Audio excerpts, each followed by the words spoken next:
আবারও গণধর্ষণের শিকার কলেজ পড়ুয়া। এবারে নির্ভয়া কাণ্ডের পুনরাবৃত্তি হল শহর আগরতলায়।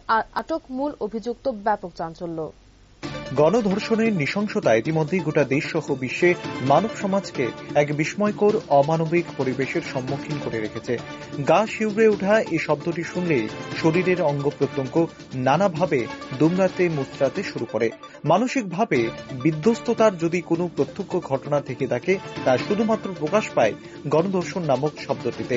দিল্লির নির্ভয়া কাণ্ডের পর রোমহর্ষক এই ঘটনা আর বেশি স্পর্শকাতর হয়ে উঠেছে গোটা দেশ সহ বিশ্বে, যার নৃশংসতা আবারও প্রত্যক্ষ করল পার্বত্য রাজ্য ত্রিপুরা। খোদ রাজধানীতে গণধর্ষণের শিকার এক কলেজ পড়ুয়া। গণধর্ষণের ভয়াবহতা এতটাই নির্মম ছিল যে প্রায় বাকরুদ্ধ সেই নির্যাতিতা। বর্তমানে জিবিপি হাসপাতালে আশঙ্কাজনক অবস্থায় চিকিৎসাধীন রয়েছে সেই যুবতী। সংবাদ মাধ্যমের সামনে নিজের সাথে ঘটে যাওয়া নৃশংসতার কথা অস্পষ্ট ভাষাতে ব্যক্ত করেন সেই নির্যাতিতা। নাম জানুনি তারা? কি নাম তারা? একজনের নাম কি ছিল? একজনের নাম জানো? গৌতম। গৌতম কি টাইটেল জানো?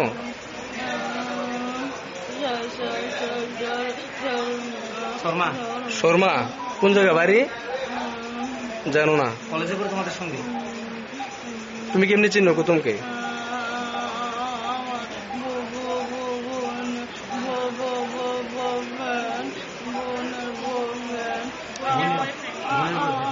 তোমার বোনের বয়ফ্রেন্ড? তুমি দাদা ডাকো? আচ্ছা। যদিও এই নৃশংস ঘটনার মূল অভিযুক্তকে 24 ঘন্টার মধ্যেই বাগে তুলতে সক্ষম হয় পুলিশ, তবে গণধর্ষণকারী অন্যান্য পাষণ্ডদের খোঁজ এখনো তল্লাশি জারি রেখেছে পুলিশ। মূল অভিযুক্ত হিসাবে আটক যুবককে ইতিমধ্যে আদালতে সোপর্দ করা হয়েছে। কঠোর থেকে কঠোরতর শাস্তির দাবি নির্যাতিতার পরিবার সহ শুভবুদ্ধি সম্পন্ন মহলের। এদিকে নির্যাতিতা যুবতীর শারীরিক অবস্থার খোঁজখবর নিতে বুধবার রাতেই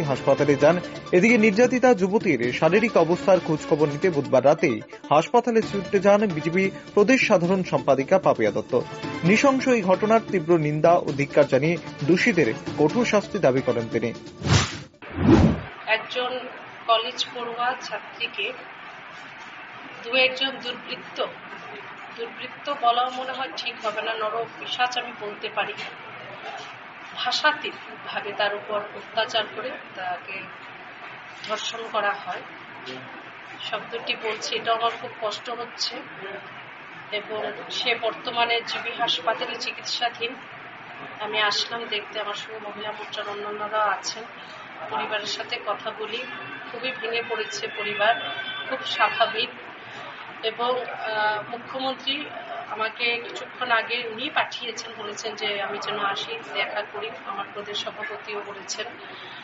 এবং মুখ্যমন্ত্রী শোনা মাত্র, আমরা দেখি আজকাল যে অপরাধ যখন সংগঠিত যদি হয় কোথাও, আমাদের সরকার সঙ্গে সঙ্গে যেভাবে অ্যাকশনে চলে আসে, আমাদের মুখ্যমন্ত্রী যেভাবে অ্যাকশনে চলে আসে, এটা অনেক বড় বিষয় আজকের দিনে। এবং বিশেষ করে মহিলাদের ওপর যদি কোনো রকম ঘটনা সংঘটিত হয়, সেক্ষেত্রে আমাদের মুখ্যমন্ত্রী মানিক সাহাজি একদম জিরো টলারেন্স নীতি নিয়ে উনি কাজ করছেন। উনি যে এই ধরনের ঘটনার ক্ষেত্রে উনি সরাসরি এটার তদারকি করেন এবং উনি শোনা মাত্র, এই ঘটনাটা যখন উনি শুনেছেন, এই মর্মান্তিক নিন্দনীয় একটা ঘটনা শোনা মাত্র উনি এসপির সঙ্গে, যিনি ওয়েস্ট এসপির সঙ্গে কথা বলে আসামিকে গ্রেপ্তার করিয়েছেন। এবং সর্বোচ্চ, দেখুন, এই ধরনের ঘটনার ক্ষেত্রে সর্বোচ্চ শাস্তি যেটা হওয়ার সেটা হবে। ঘটনায় অভিযুক্তকে ফাস্ট ট্র্যাক কোর্টে দ্রুত বিচার করে কঠোর থেকে কঠোরতম শাস্তির ব্যবস্থা করার দাবি উঠছে।